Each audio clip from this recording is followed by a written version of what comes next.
எந்த விதத்திலாவது இந்த பிஜேபி ஆட்சியிலே மக்களுடைய உரிமைகள், மக்களுக்கு தேவையான ஏதாவது ஒன்று அல்லது இங்கே இருக்கக்கூடிய சாதாரண சாமானிய மக்களுக்கான அந்த உரிமைகள் பாதுகாக்கப்பட்டிருக்கிறதா அல்லது நாடாளுமன்றத்திலே ஜனநாயகம் பாதுகாக்கப்பட்டிருக்கிறதா என்று கேட்டால் இல்லை இல்லை இல்லை இல்லை என்ற பதில் மட்டும்தான் நம் காதுகளிலே எதிரொலிக்கும். ஏனென்றால் பாராளுமன்றத்திலே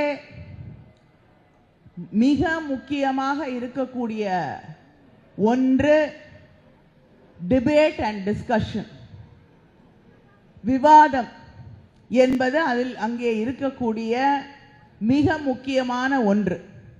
ஆனால் பிஜேபிக்கு எதையுமே விவாதிச்சா பிடிக்காது, அவங்களுக்கு பதில் சொல்ல தெரியாது. பதில் சொல்ல தெரியாது என்ற ஒரே காரணத்திற்காக எதிரிலே இருக்கக்கூடியவர்கள் பேசக்கூடாது என்று நினைப்பார்கள். இங்கே இருக்கக்கூடியவர்களுக்கு, தமிழச்சி மற்றும் ராஜா அவர்களுக்கு நன்றாக தெரியும், பிரதமர் உலகம் பூரா சுத்திக்கிட்டு இருப்பார் பிரதமர், ஆனா பாராளுமன்றத்திற்கு வரவே மாட்டார். என்னைக்காவது அந்த திரைப்படங்களிலெல்லாம் ஒரு ஹீரோவோட படத்தில் இன்னொருத்தர் ஹீரோ வர்றதுன்னா ஒரு 5 நிமிஷம் கௌரவத்திற்காக காட்சி அளிப்பார்கள். அதுபோல வாரத்தில் என்னைக்காவது ஒரு நாள் 2 வாரத்துக்கு ஒரு தடவை 5 நிமிஷம் பாராளுமன்றத்திற்கு வந்து தோன்றி மறைவார். அப்புறம் வருடத்திற்கு ஒரு முறை இல்லை அல்லது 2 முறை அங்கே வந்து அவர் பேசுறத மற்றவங்க கேட்கணும். ஏன்னா பிஜேபியில் பொதுவாகவே மற்றவர்கள் பேசுவதை காதில் வாங்கி கொள்ளக்கூடிய பழக்கம் யாருக்கும் கிடையாது. நீங்க தான் பார்த்துக்கிட்டு இருக்கீங்களே இப்ப, இல்லையா? இங்க இருக்கக்கூடிய தலைவர்கள், அதுவும் இங்க ஒரு முன்னாள் கவர்னரே போட்டியிடுகிறார். யார் பேசினாலும் காதுல விழாது, அவங்க பேசுறத நம்ம கேட்டுக்கணும், அவ்வளவுதான். இருக்கக்கூடிய பத்திரிகையாளர்களுக்கு கூட அது நன்றாக தெரியும்.